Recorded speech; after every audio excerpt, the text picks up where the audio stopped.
It is time for another art dump video. This is for all the March art that I have done. And as usual, I'm going to begin with a lovely message. This was actually sent to me on Instagram as a little direct message because I commissioned this artist, Kenzie's _creations 2846 on Instagram. And yeah, they did this wonderful picture of my character Eve. And Eve is a fairly new character that I've created, and I haven't really drawn that many pictures of her. And it's one of those things that I want to do more of. But I thought that Kenzie would be great for this because they do artwork of their own OCs.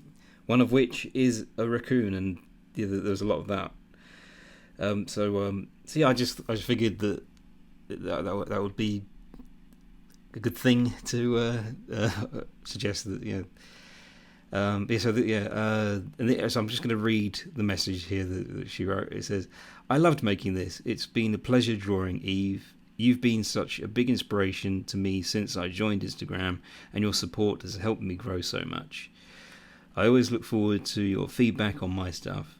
Please keep being awesome and supporting others. The world needs more people that do." And once again, I was so overjoyed to read that, and it's really lovely. And I like to read comments like that. Obviously, needless to say, those are always welcome, and that's what I like to do. I like to read those comments to begin these videos. I think it kind of gets things off on a nice note. So here's the first one for this art dump, and yeah, now so this isn't my character.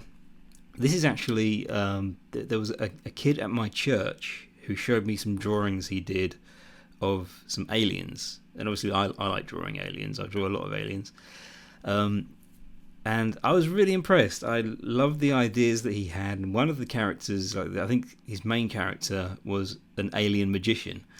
And I really loved that idea. I haven't really seen that anywhere else. And I was really impressed that he'd come up with his own character because he's very young. And he asked me if I would draw it for him as like a digital cartoon. And yeah, I didn't really change much about the design or anything because it was all there really. The shape of his head and the body, and yeah, I really just it's obviously kind of more my style, the way that I draw hands and the way that I draw suits. That's very much just how I go for it. And so yeah, I think because I had my laptop with me. You see, it was a thing that I was doing. I was showing people how to draw, and yeah, so he kind of guided me through it, and he told me what colours he wanted me to use. Yeah, so this was a bit of a combined effort. It wasn't just me. And yeah, so that was a lot of fun to do. And I don't know all the names of the children at my church, so I'm sorry I can't remember the name. But I really like this character design, and this is, I feel really glad that people that age are being this creative and coming up with their own original ideas.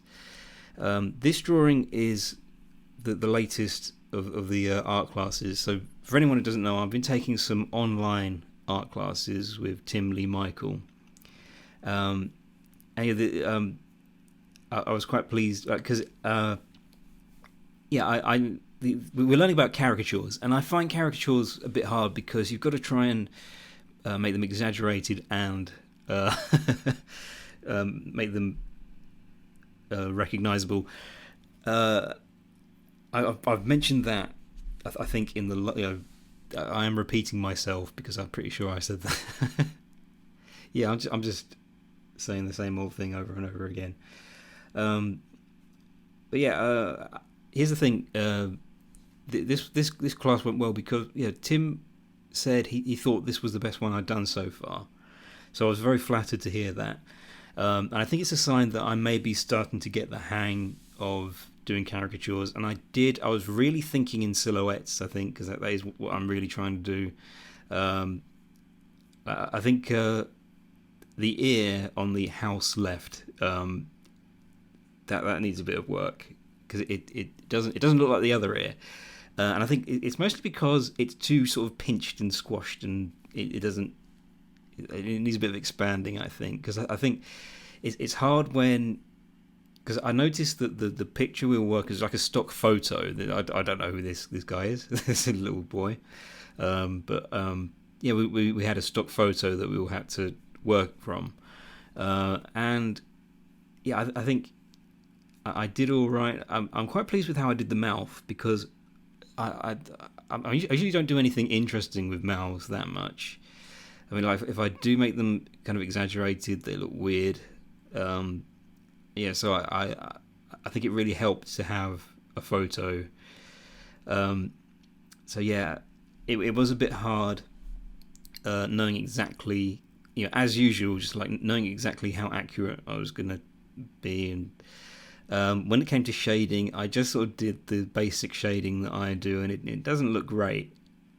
If I'm honest, I really need to learn more about how face shapes work. It's all about knowing how the face is, how those shapes fit together and everything. And yeah, because you don't really know how the light's going to affect a face unless you fully understand where like the sloping is and how things go in and out and everything. So yeah, because like it's easy on very basic objects. If it's a very round object and it doesn't have many features on it, then yeah, it's kind of straightforward. It's pretty obvious where the light has to go. But yeah, I'm still learning about lighting on people and learning about that. Because there is some shading on his clothing, but you can't really see it because it's so faded that it doesn't even seem to be there. Okay, now this is another thing that I did for church, because I was told that they wanted me to come in and do some drawing and show people what I do and everything. And I had this idea to create a character specifically for this event, and I could. Because I thought it would be nice if I could show them what I've done most recently, what I've come up with most recently. So I thought I'd debut this character. And at first I didn't give her a name, because she's based on a sketch that I showed you all in a previous video, when I was saying that I was practicing faces, and I kind of just found myself drawing this elf-type character. And it kind of grew from there, but I thought I won't give her a name. I'll let the people who come and have a look at my work decide on a name. I put up a board where I was like, here's a picture of my latest character. She doesn't have a name yet. Anyone who has a suggestion, just write it here. So yeah, that's what happened. And I got several suggestions. And I think the one that I liked the most was Bell Bell. Because it's a name I'd not heard. It wasn't a name that I'd heard before, and I felt that's kind of original. And I mean, it makes me think of Lord of the Rings. It sounds a little bit like Bilbo, but it also sounds like a kind of female fantasy character name. So it seemed to work. Like, in my opinion, I thought that name worked the best. So I think that's what I am going to call her. I'm going to call her Bell Bell. And I don't know how many pictures you're going to see of her. I've got some sketches of her to show you later on. But yeah, and this is another new character that I've done. And again, no idea if I'm ever going to draw this character again. This is Dana. And it was like a little fun thing I was doing. As usual, there wasn't really any purpose behind this character. Like, this is what I often find. I find that a lot of the stuff that I'm most pleased with is actually stuff that was just like a throwaway idea, and I didn't really have a specific thing, like, because I do have ideas for what kind of story this character could be a part of, but I haven't been thinking about that too much, because it took me a long time to do this. Obviously there's quite a lot of detail here, and I had to look up references for those guns, because I'm pretty bad at drawing guns without references, because it's one of those things. I think yeah, it's funny how for the longest time I always just thought, I'm just not going to bother looking at a picture. I'll just wing it. And when it comes to drawing guns and weapons, that's never really a good idea. I've found when I do that.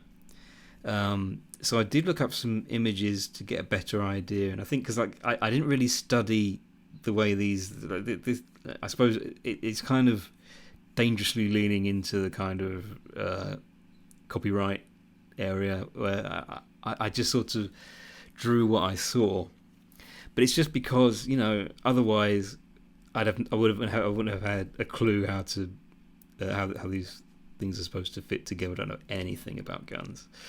Anyway, so yeah, and I found references for all of the clothing, even like that dog tag. I didn't draw that without first making sure that I knew what one actually looked like.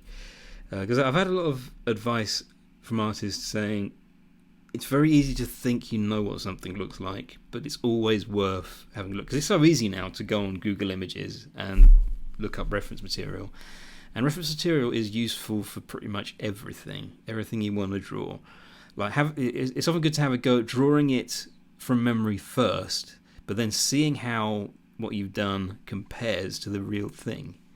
That's one way to do it. So when this was finished, I decided to do a little draw this in your style challenge, because I did one of those a couple of years ago, and yeah, it's been going really well. I've been loving the versions of this character that I've seen from other artists. I'll probably do a separate video about that at some point, because these people they've gone to the trouble of drawing a character just because I was like, okay, let's do a challenge, and I'll do some art for those who enter.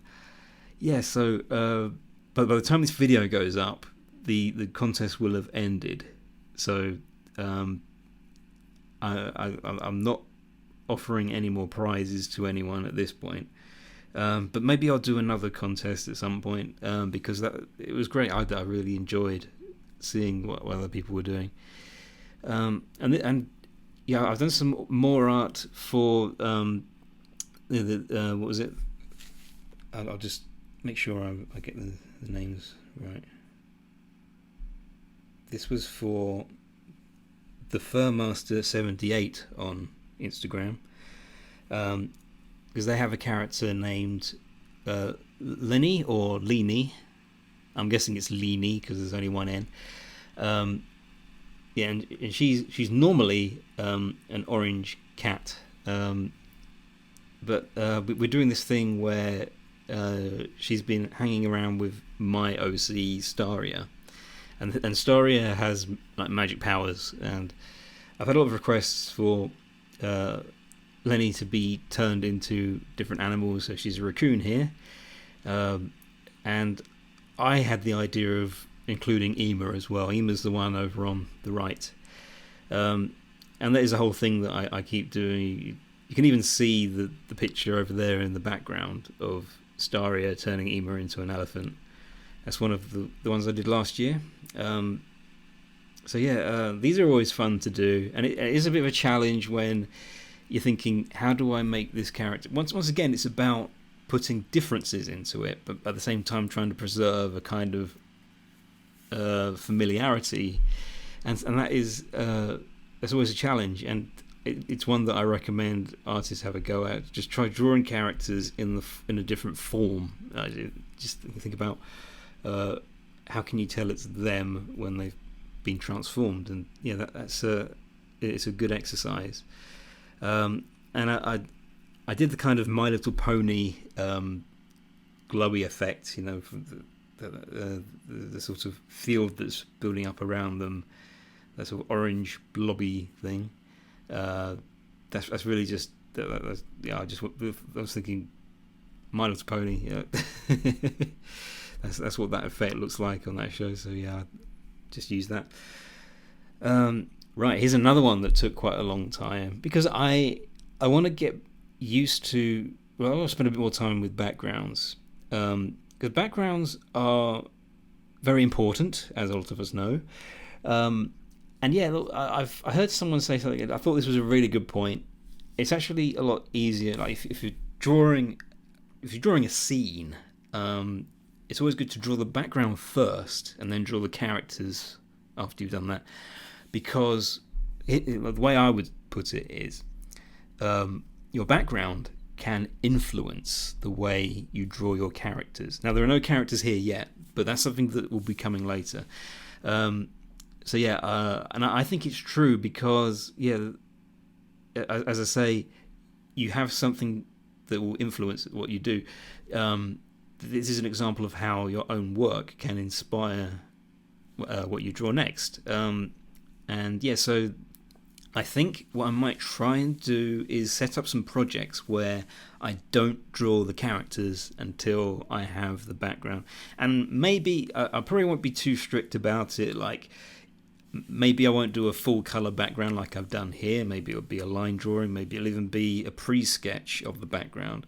But I think it is true that it makes life a lot easier if you draw the background first. And it's interesting how the idea for this came up, because I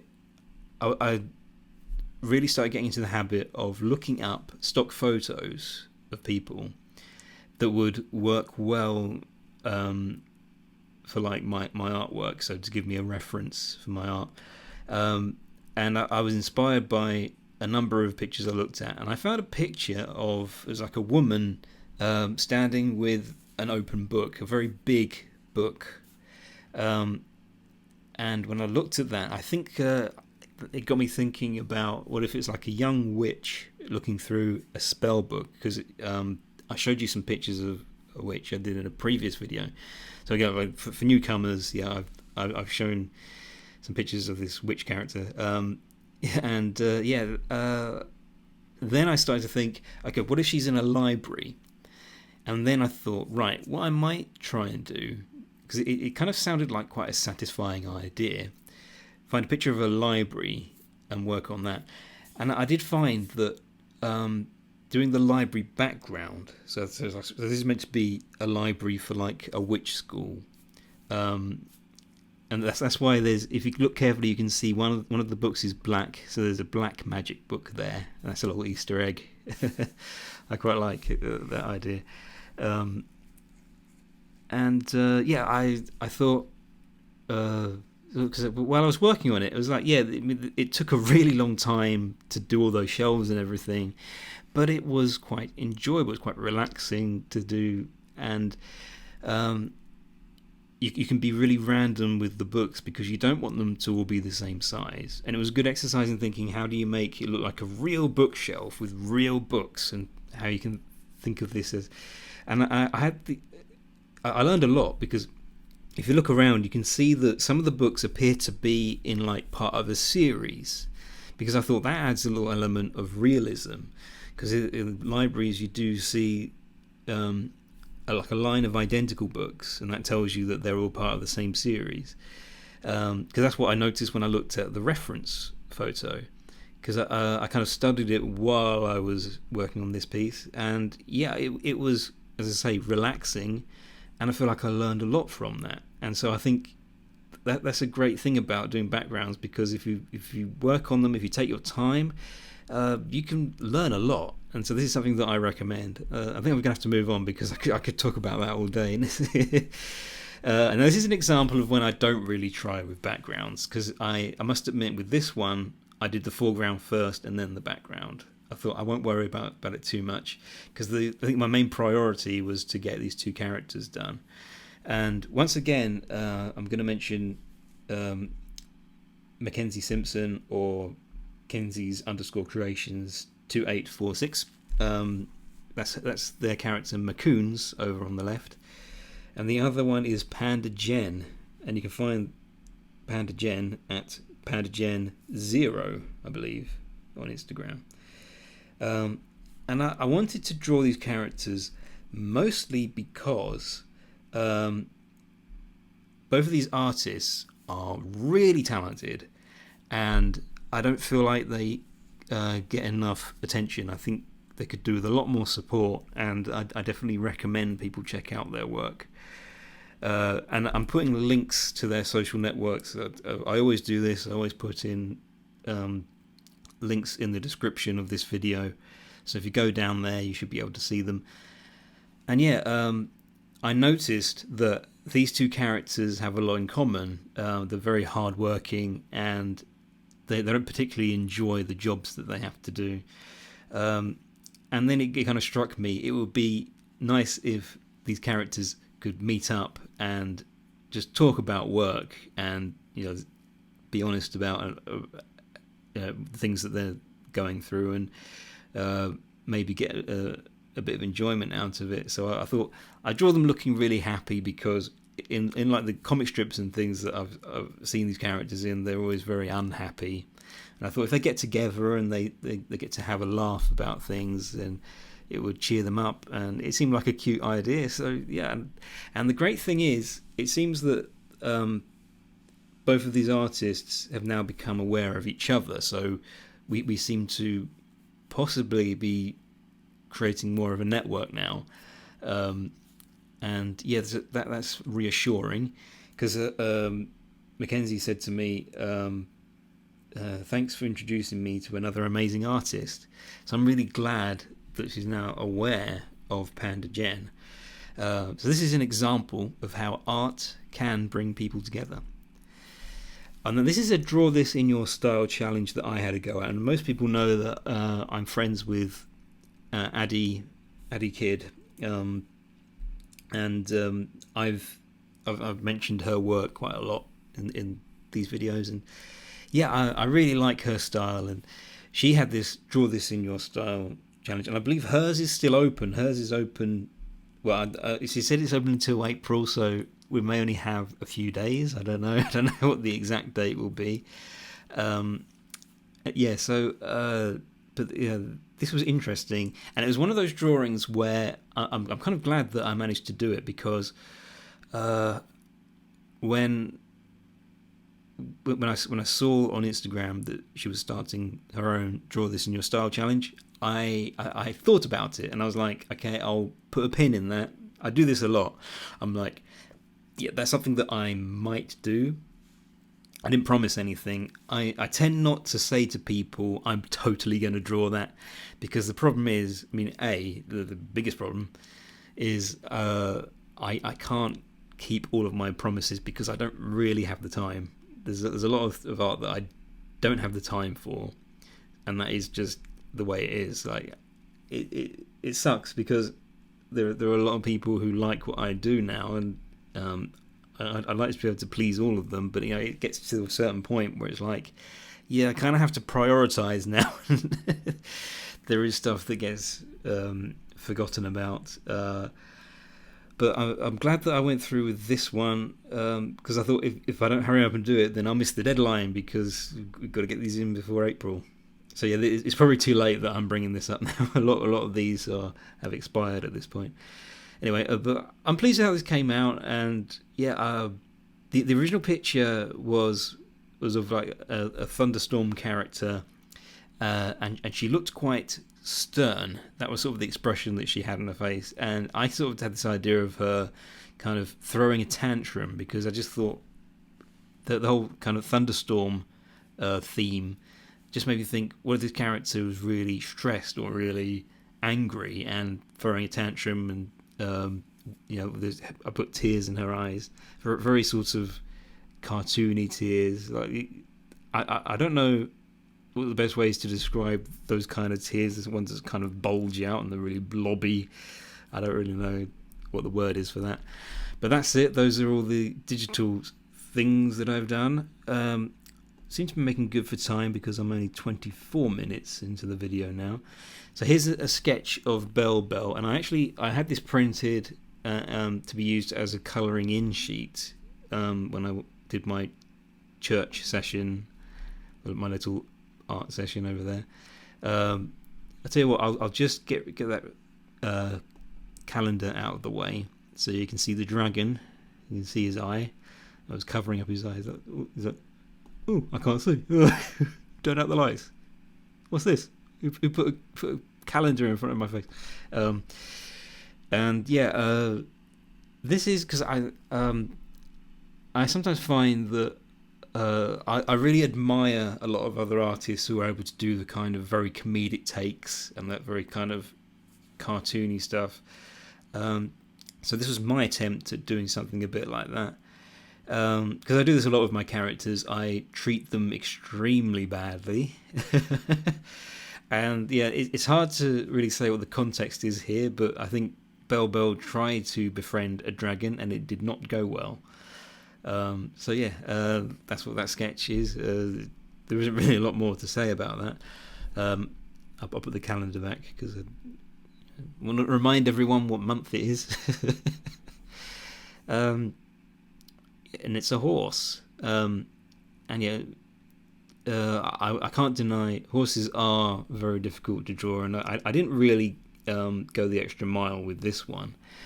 But yeah, because I mean I have drawn quite a lot of horses over the years, but again I thought it might be good to look up some reference photos. I'm really taking that seriously. I've been doing that a lot this year. I think I'm actually really making use of references a lot better.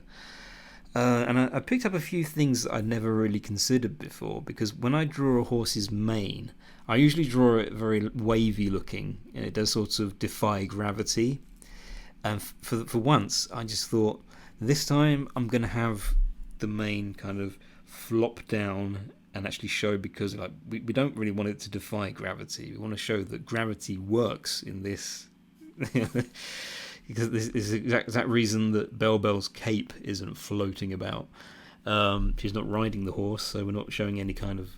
If the horse isn't moving, then just show that gravity is pulling everything downward, and the mane is going right down. I've kind of made the top part of the mane kind of poke up like a little, I don't know, it's sort of spiked a little bit. And yeah, I'm quite pleased with how I drew that eye on that side of the horse. I mean, looking at it now, maybe it could have been adjusted a little bit. I'm starting to nitpick the positioning of the eye, but like, I think with eyes, I sometimes like, because I think what I'm learning about eyes is that you've got to get the right shape, and like, because they are supposed to be different types of shapes depending on the mood of the character. But no matter how you draw them, you've got to try and make sure that you're not interfering with the rest of the anatomy, because the eye sockets, they do play a vital part in like the construction of the face, and how like, there's negative space you've got to be aware of. You've got to constantly think about that. There is a lot more to think about with eyes. That I do not think that eyes are a simple thing. There is quite a lot to think about, but I think I did all right. And because yeah, I don't know about Bell Bell's eyes, maybe a bit too wide.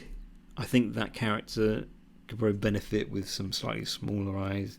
I don't know, I've got to play around with her a bit more. I think I've got to learn a bit more about how to really nail that character. And yeah, I've got quite a lot of sketches of Bell Bell. She's eating an apple and there's a little worm inside. There's a worm. I think that was a little afterthought. I just thought it'd be funny because I really spent a lot of time with her expression, her facial expression, and yeah, the drawing of her taking a bite out of that apple. It took quite a long time for me to work on, and when I was getting towards the end, I was just thinking, I'll add a worm. I think that'll make it funny because there wasn't anything funny going on here. And she got her eyes closed, so it's like she has no idea that there's a worm looking right at her. And this actually made me realise something. In cartoons, generally, people don't eat apples the same way they do in real life. Because most people, when they eat an apple, they turn it on its side so that you can kind of bite your way around the diameter or whatever, whatever the word is. You can sort of rotate the apple as you go, but in cartoons they just sort of they hold it so that you can see that it's an apple and take a big bite out of it in a way that people don't actually do in real life. And it's interesting, but because I think it's one of those things that's worth doing it this way, because you want the viewer to see what they're holding. If they're holding the apple at a side view, like with the stalk pointing towards us, it won't look like an apple. It won't look like they're eating an apple. It's a weird rule. It's something that works in cartoons, even though it's inaccurate. This is not actually how people eat apples. And I think that's very interesting. I think it's interesting how in cartooning it's always worth thinking about what works better for the viewer rather than what is technically accurate. And this is another one where I used a reference photo because I think I'm really starting to think a lot about whether it's a good idea to use photos rather than other people's sketches, because you can find a lot of pose sketches as well as like stock photos and people who do sort of life model stuff. But this was from a photo, and yeah, I should tell you what it is. It was either Neo stock or Fey stock. It was one of those two. And yeah, because I think it was like someone who was sort of dressed like, I don't know, like a secret agent or something, and doing a pose like this. Can't quite remember. And so I've drawn Ema, because Ema is like my chief OC. I draw her way more than any of my other characters. And this was this was a real exercise in learning anatomy. And because I didn't have a lot of fun with this one, because there wasn't really much, like, because I didn't feel like I was learning a lot at the time. But if I'm honest, she looks a lot more natural here than she does in my Ask Ema stuff. So I think I should probably do a bit more of this. I should have a go at drawing Ema and working from a reference photo, just to, like, as a way of practicing and seeing how well I can make her look natural. Because whenever I draw, like, all the characters you see in the Ask Ema comics, they all look a bit weird the way they, their poses don't usually look right, because I never use references for Ask Ema, and that's because Ask Ema is itself kind of art practice. It's not me trying to knock it out the park, and yeah, so this was interesting, and I should hold on to this. This is why I put these in my videos, because it means I've addressed it, and I thought, okay, yeah, I'm thinking about things now. I'm actually thinking about my art. I'm giving myself things to remember in future. And by the way, I've drawn pictures of Olba and Zola in the background. That's who those two are. I think I had a bit of difficulty because I'm still learning how to draw characters in side profile view. I've got the hang of drawing, more or less got the hang of drawing heads in profile view, but bodies I'm still working at. Again, I just need to look up more references, I think. And yeah, I like how this does kind of look like something you'd see in a comic, and it has a bit more of a professional look to it. I think maybe the horizon line could be lowered considerably, because I think it could even work with the horizon line just below, with Olba and Zola off in the background. Maybe they could sort of be on that horizon line, possibly. Oh, and this was interesting, because now, who was it? I'm going to have to just look this up on Twitter. See, I'm not organised. I don't generally... I don't make a lot of notes, is what I mean to say.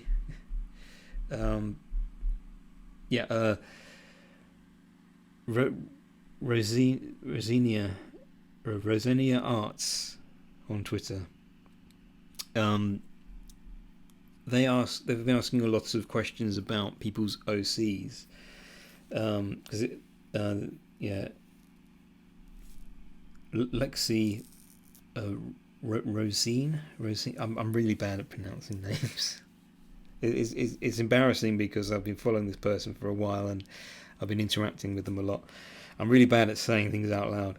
Anyway, there's a hashtag Lexi's OC thoughts, and so she asked questions about people's OCs, And one of them was, how would your OCs react if they switched genders? And I thought, well, I do have this husband and wife couple, Eve and Chad. So I've talked about Eve on earlier on in this video.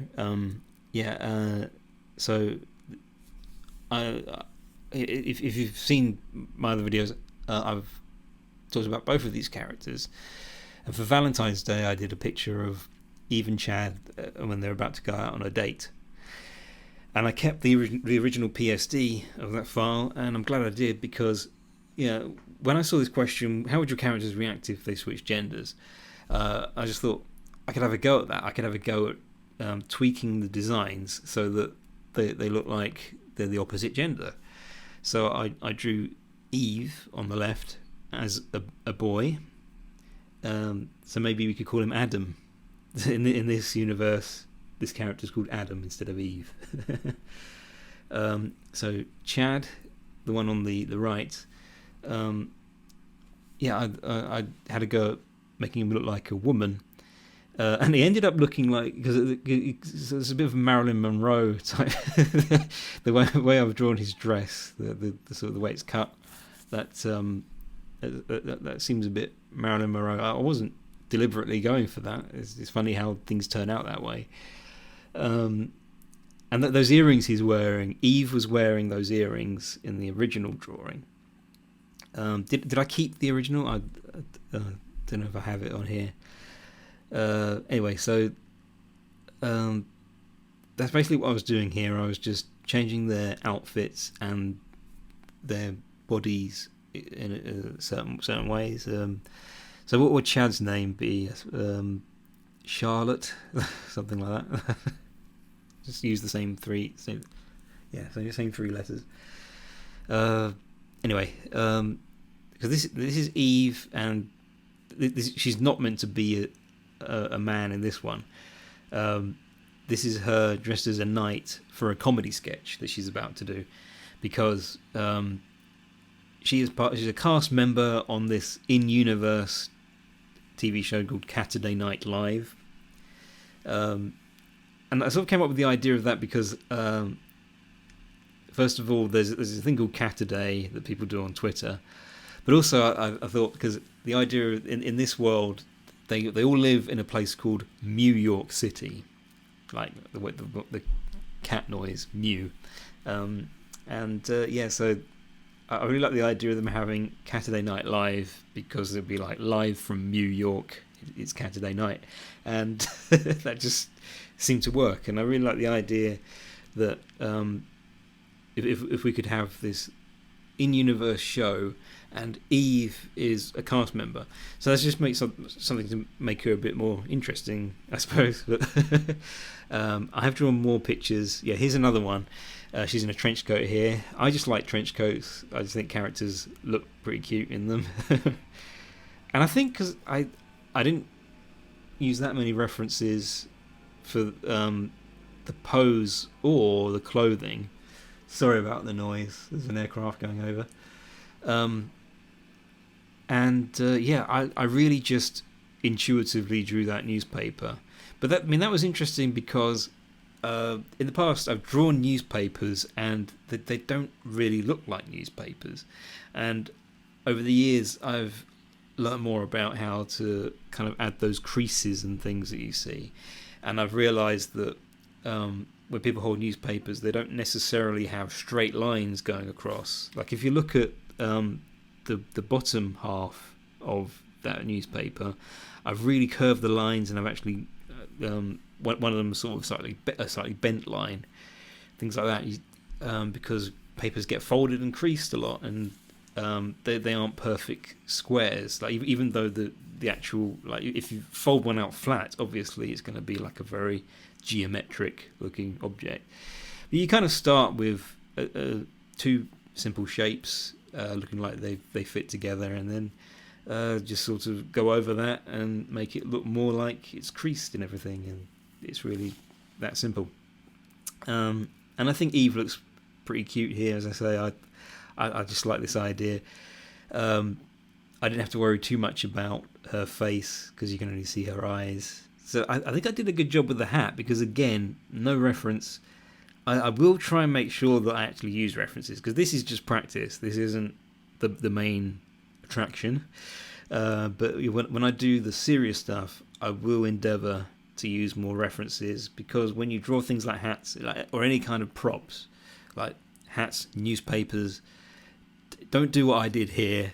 Find a reference, look it up, just look at what it, because you see, I've drawn this from memory, so now what I need to do is look up some references and think, what could I improve upon? What did I do that could have looked a lot better?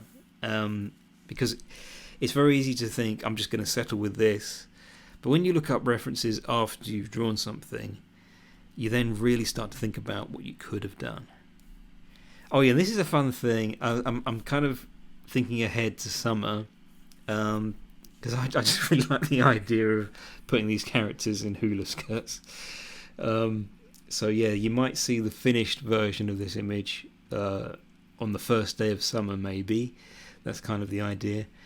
And I do have some notes. Note to self. Yeah, I think Staria looks okay. Ema looks pretty good. Zola could do with some work, because I don't really know why she's standing like that. I think I was just trying to go for something a bit different to the way Ema and Olba are standing. Olba's face looks a bit odd. I think I need to tweak the eyes a bit and maybe redo the shape of the head, because I think she looks a lot better when the lower part of her face is a lot more narrow. That's sort of how she's supposed to look. She's supposed to be more angular than that. I'm really trying to go for a more angular style with Olba. So yeah, I do have a lot of notes, and I will try and improve upon that. Or maybe I just won't bother. Maybe this will be another one that just gets thrown away and never seen again. Staria's boobs aren't quite in the right place. I think her body's supposed to be a little bit more. I think it works better if it is sort of facing the right a bit more. I don't know.